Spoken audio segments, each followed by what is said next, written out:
শুভ দুপুর বন্ধুরা, তোমরা সবাই কেমন আছো? আমি তো ভালোই আছি। দেখতেই পাচ্ছ কত বড় কড়াইতে আমি রান্না বসিয়ে দিয়েছি। প্রথমে আমি সবটাই দেখাবো তোমাদেরকে, আগে আমি এটা দেখিয়ে দিই। দেখো আমি এখানটায় কি করছি, এখানটা দেখো পনিরটাকে ভালো করে ভেজে জলে আমি ভিজিয়ে রেখেছি, তাতে পনিরগুলো ফুলেও যায়, খেতেও ভালো লাগে। আর তোমরা সবাই জানো আজকে আমার দিদির বাড়িতে শ্রী গুরুর পুজো আছে, আর সব গুরু বোনেরা আসবেন, তাদেরকে দুপুরে তারা সেবা করবেন, ঠিক আছে? তার রান্না আমি করছি এখানে পনির করছি। পনিরে আছে কাজু কিশমিশ, তারপরে চালমগজ, পোস্ত, তারপরে সাদা তিল সব দিয়ে, মানে টক দই দিয়ে সব মিলিয়ে একদম এই গ্রেভিটা তৈরি করা হচ্ছে। এটা তৈরি হচ্ছে হোক। এখানটায় তোমার পনির এরকম ভিজিয়ে রেখেছি, আলু সিদ্ধ দিয়েছি প্রেশারে ওখানে, ঠিক আছে?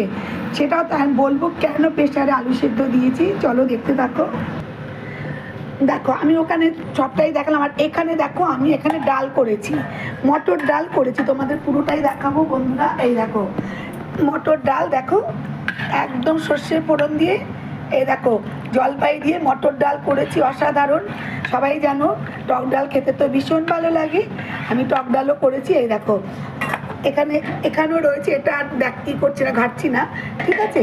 এই যে টক ডালটা আমি রেখে দিলাম। আর এইখানে দেখো এখানে হচ্ছে শুকনো লঙ্কা, কালো জিরে আর তেল ভালো করে ভেজে রেখেছি। শুধু আলু ভাজা, আলু সেদ্ধ করব, তাতে আলু ভাতে মাখবো। এই টক ডাল দিয়ে আলু ভাতে পনির, আর দেখো এখানে ফুলকপি কেটে রেখেছি। ফুলকপিটা জানি না তোমাদের দেখাতে পারবো কি না। আর ওখানে আলুও রয়েছে, আলুটা ভিজিয়ে রাখা হয়েছে। আর এই ফুলকপির রসা হবে আলু দিয়ে, ঠিক আছে? এটুকুই দেখাচ্ছি, চলো দেখতে থাকো। ফুলকপি দেখেছো?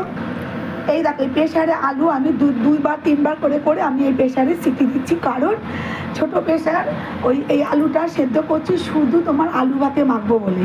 তাহলে ডাল হলো, আলু ভাতে, এখানটায় ওখানে ফুলকপি করবো, ওটা এখনও হয়নি, ওই জন্য দেখাতে পারছি না। এই পনিরটা হয়ে গেলেই ফুলকপি করে ফেলবো আজকে আমার দিদির বাড়িতে। আর তারপরে মিষ্টি তো থাকবেই, শেষ পাতে মিষ্টি, চাটনি, পাঁপড় এগুলো তো আছে, সেগুলো এখনও তোমার পাঁপড় ভাজা হয়নি। আর ভাত সবার লাস্টে করবো, গরম গরম ভাত। কেমন হয়েছে কালারটা দেখো, ঠিক আছে? আমি এবার পনিরটাকে দিয়ে দেবো, দাঁড়াও। দেখো এখানে আমার মশলা পুরো হয়ে গেছে, আমি কিন্তু গোটা গরম মশলা, তেজপাতা দিয়েছি, গোটা জিরে দিইনি, আমার পুরো মশলা হয়ে গেছে। কালারটা দেখো। আর ফুলকপিটা আমি করব না, ফুলকপিটা আমার বড় বৌদি করবে।